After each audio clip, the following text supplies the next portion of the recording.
C'est aussi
Excellencies, distinguished delegates, colleagues, ladies and gentlemen, a pleasant good afternoon. A warm welcome to the fifth high-level brainstorming dialogue on enhancing complementarities between the ASEAN Community Vision 2025 and the United Nations 2030 Agenda for Sustainable Development. Thank you all speakers and heads of delegation. We will now proceed with Agenda Item 1, Policy Perspectives Enhancing Complementarities between the ASEAN Community Vision 2025 and the UN 2030 Agenda for Sustainable Development. In this session, the co-chairs, the Deputy Prime Minister and Minister of Foreign Affairs of the Kingdom of Thailand and the Undersecretary General of the United Nations and the Executive Secretary of ESCAP will deliver their opening remarks, followed by remarks from the Secretary General of ASEAN. We would like to gently remind participants to keep their microphone muted and camera off at all times. Only turn it on when you take the floor. In cases of multiple devices are used, please ensure that only devices of the speaker and mic are on to avoid echoing in the background. This session is live streamed via ESCAP's YouTube channel. Without further ado, may I invite His Excellency Mr. Don Pramudwinai, Deputy Prime Minister and Minister of Foreign Affairs of the Kingdom of Thailand, to deliver his opening remarks. You have the floor, sir. I do. It's now on. For our colleagues who are online, you might not know that the microphone is dressed up with cover. My greetings to all the colleagues online, and certainly a welcome to this meeting. And those who are not online present here, I don't need to welcome you because you are already here and very much acquainted with how things are here in Thailand, Bangkok. Madam Co-Chair, Executive Secretary Amida Sausia Alice Jabana, Dato Lim Jok Hoi, Secretary General of ASEAN, distinguished participants, ladies and gentlemen, I'm very much delighted to participate again in this high-level brainstorming dialogue. Indeed, our collective effort to organize the HLBD for the fifth year running demonstrates our shared commitment to promote the Complementarities initiative. I certainly wish to thank my co-chair, Madam Executive Secretary, and her team for the excellent collaboration in organizing this annual dialogue over the years. The strong support by ESCAP is indispensable for advancing the partnership toward sustainable development in this region. Ladies and gentlemen, although the COVID-19 vaccination is underway globally, the world continues to grapple with the unprecedented and multifaceted challenges of the pandemic. Last year, ASEAN's GDP contracted by 4.4%. Millions lost their livelihood. MSMEs and other vulnerable groups have also been hit hard. This phenomenon has dampened our progress towards SDG realization. Based on ESCAP's analysis, even before COVID-19, it would need an additional annual investment of $1.5 trillion to realize the SDGs. And with the pandemic, we need extra efforts to meet both the SDGs and recovery objectives. Against this backdrop, we must work together to turn COVID-19 crisis into collective SDGs action and build back better and stronger. Robust post-COVID-19 recovery and the SDGs can and should be pursued together in a synergized manner. Last year, we embarked on the implementation of the Complementarities Roadmap, and I'm pleased that some concrete cooperation is already underway. For such cooperation to bear tangible outcomes, I wish to put forth the following ideas for HLBD as our way forward. First, a paradigm shift is needed in our everyday life. The new normal can actually give us a clean break from our unsustainable and unbalanced way of living. COVID-19 is a wake-up call for the need to attain a better balanced relationship between humans and every aspect of our life. Thus, striking a balance of things is a must for our sustainable future and for us to live in harmony with nature. To this end, the Bio-Circular Green or BCG economic model can be part of the solution. Thailand has been entrusted by ASEAN to examine the BCG model as an alternative strategy for the region's post-COVID recovery process. The BCG model builds on the region's rich biodiversity and natural resources, focusing on economic growth based on efficient use of resources, waste reduction, and low carbon emission. It can be applied in various sectors, such as smart farming, biopharmaceuticals, bioenergy, and sustainable tourism, to name a few. This brings me to my second point on innovation and digitalization. The BCG model will employ technology and innovation to achieve an environmentally sustainable economy. This will help enhance our capacity not only in adding value to products and services for a robust recovery, but also in finding ways to increase the efficiency of our resources use and to de-link environmental costs from GDP growth. Digitalization is essential in offering innovative solutions to various social and environmental issues.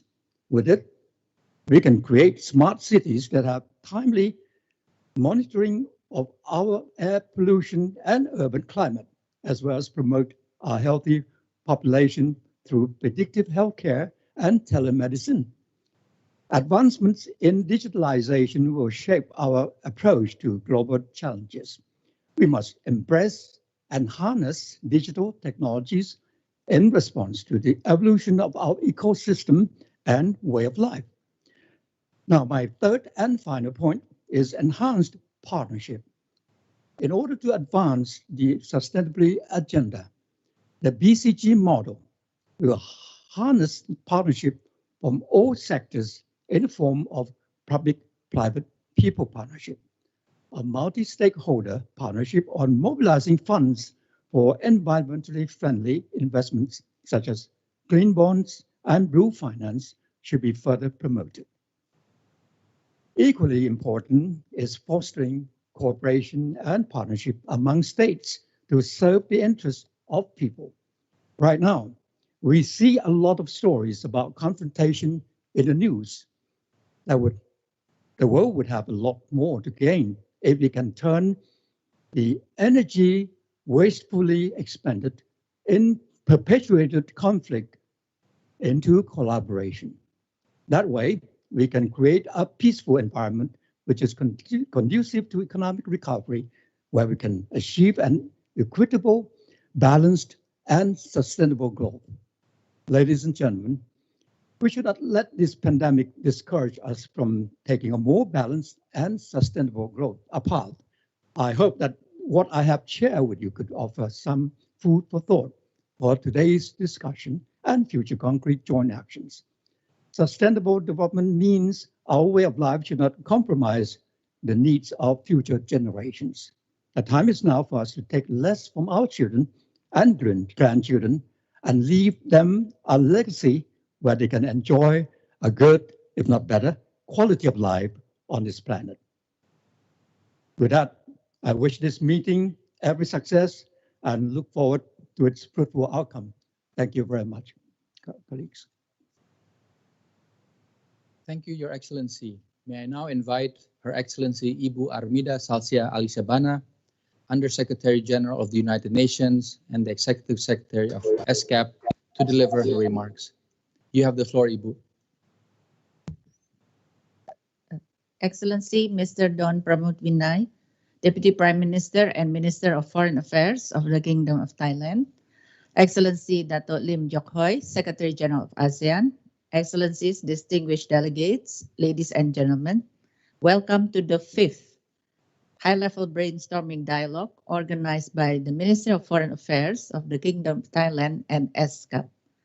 The COVID-19 pandemic represents one of the most profound challenges to socio-economic development in our region and beyond.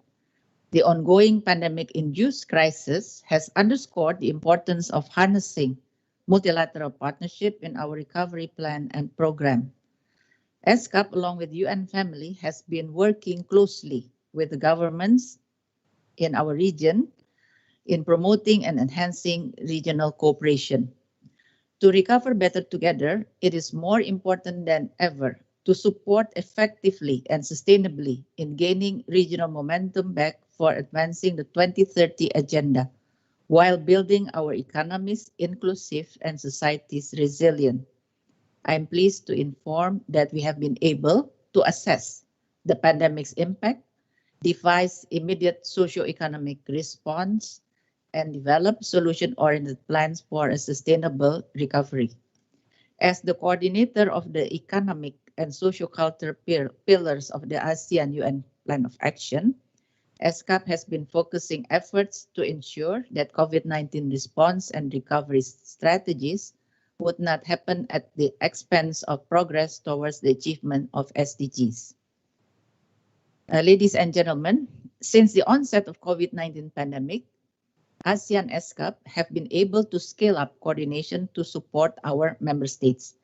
The new ASEAN UN Plan of Action 2021-25 that was endorsed by the leaders at the 11th ASEAN UN Summit in 2019 provides a solid foundation to scale up collaboration and to respond to the socio-cultural opportunities and challenges of ASEAN.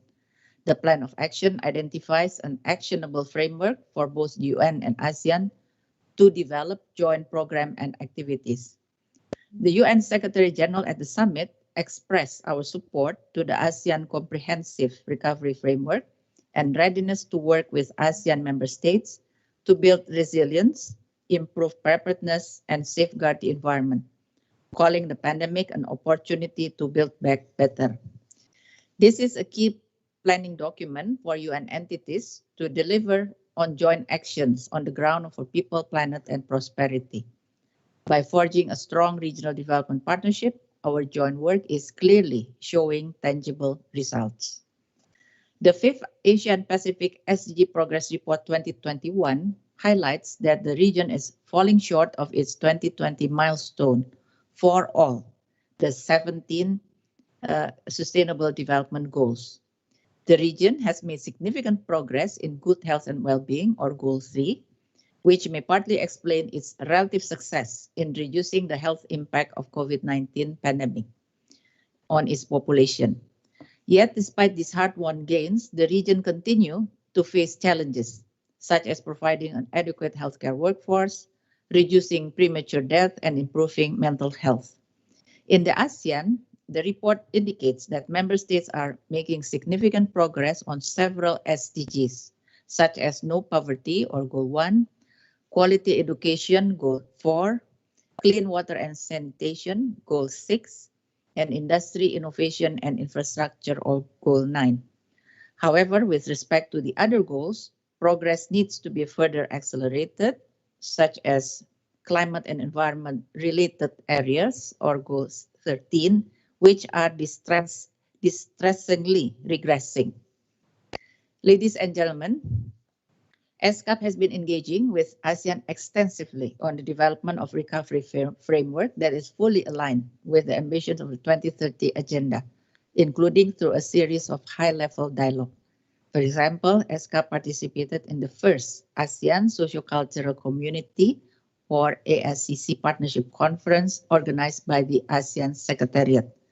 The meeting highlighted the priority activities under ASEAN Socio-Cultural Community that addresses COVID-19 recovery in the various sectoral work plans, as well as through the ASEAN Comprehensive Recovery Framework. I'm pleased to inform that ESCAP ongoing work relates to the proposed initiative in the sectors of disaster management, environment, social welfare and development, and women empowerment. ESCAP will continue to work with the ASEAN Secretariat, the ASCC sectoral working groups, and member states to further intensify cooperation in support of ASEAN sustainable, resilient, and inclusive recovery. Furthermore, ESCAP will soon be collaborating with the ASEAN Center for Sustainable Development Studies and Dialogue and partners to accelerate progress toward SDG and the ASEAN Community Vision 2025. Together, innovative and impactful regional initiatives will be implemented with the ASEAN sectoral bodies to deliver the 5 priorities of the Complementarities roadmap. Excellencies, ladies and gentlemen, I'm very encouraged to see the number of partners attending this year's dialogue. It is reassuring that support is being provided to ASEAN and member states with regard to advancing the 2030 agenda and in recovering better together from the pandemic. I'm looking forward to hearing the recommendation and action to deliver the priority areas and flagship initiatives of the Complementarities. I wish you all a very fruitful deliberation. Thank you very much. Thank you, Ibu Armida. May I now invite His Excellency Dato' Lim Jock Hoi, Secretary General of ASEAN, to deliver his remarks. You have the floor, Dato'. His Excellency Don Pramod Winai, Deputy Prime Minister and Minister of Foreign Affairs of the Kingdom of Thailand, Her Excellency Ibu Armida Salasia Halid Savannah, Under Secretary General of United Nations and Executive Secretary of ESCAP, distinguished participants, ladies and gentlemen, a very good afternoon. It is with great pleasure for me to join the 5th High-Level Brainstorming Dialogue and deliver opening remarks. I would like to congratulate Thailand as well as ESCAP for a continued commitment to organize this important collaborative platform for the 5th year. Since the 4th HLBD held in June 2020, ASEAN has worked tirelessly to respond to the COVID-19 pandemic. We have acted promptly and concertedly to ensure that the lives of our people are protected and their livelihoods are safeguarded amidst the compounded vulnerabilities brought about by the pandemic. Acknowledging that our sustainable development goals are at risk of being reversed since the onset of COVID-19, ASEAN has accorded high importance to the post-pandemic recovery strategies aimed to take stock on lessons learned, restore ASEAN connectivity, prevent potential economic downturns, and foster human security and resilience for ASEAN people. As such, ASEAN Comprehensive Recovery Framework was adopted by ASEAN leaders in November 2020 with the aim to holistically articulate ASEAN recovery from COVID-19 and serve as a guideline for ASEAN sector through strategic priority and partnership. Ladies and gentlemen, the ASEAN Comprehensive Recovery Framework and its implementation plan are its essence contributing to the ASEAN Community Vision 2025 and enhancing the implementation of Complementarity Roadmap through its focus on people-centered and whole-of-a-community approach, resting upon its 5 broad strategies encompassing health system, human security, economic integration, digital transformation, as well as sustainable and resilient future. We are united in not only accelerating the implementation of the 5 priority areas of the Complementarity Roadmap, but also in achieving inclusive recovery journey along which is no one left behind. Certainly, to achieve the goal of the recovery framework and forge ahead with the realization of ASEAN Community Vision 2025, and its complementarity with 2030 agenda, all initiatives related to recovery effort must be implemented in synergy with other regional responses, economic recovery measures, as well as other national recovery plans, while maintaining its agility and flexibility to optimize our efforts. In line with the recommendation of the fourth HLBD concerning the spirit of multilateralism and cross-sectoral synergy, the ASEAN Comprehensive Recovery Framework as our critical blueprint and exit strategy uphold open regionalism as a principle and embrace partnership and exchange from all relevant stakeholders in ASEAN and beyond. Excellencies, ladies and gentlemen, a lot remains to be done for us to take the regions through the reopening and recovery stages towards a longer-term resilience without losing sight of the need of those that have been affected the hardest hit by the pandemic. The ASEAN journey beyond COVID-19 will not be an easy path, and the life of our people have been largely shattered, and the time to return to normalcy has yet to arrive. We are cognizant of the setback, and we recognize that more collaboration, innovation, and candid conversation need to be leveraged to ensure that the sustainability of our development policies and intervention amidst threats and uncertainty. The Complementarity Initiative and the SERF are indeed exemplary of a joint effort and steadfast commitment to ensure that our development success will continue and our people are equipped with capability, knowledge, and needed support to lead a life free from deprivation and vulnerability in times of crisis and in the post-COVID-19 era. I would like to once again to commend Thailand for your unwavering commitment in advancing complementarity initiative and in strengthening development cooperation and dialogue, tapping the opportunity of the new normal. Additionally, I would like to express my sincere appreciation to ESCAP for a long-standing support and look forward to working together as we endeavor to recover and build back better. I wish you a fruitful deliberation and a successful fifth HLBD. Thank you. Thank you, Dato. This concludes the open session.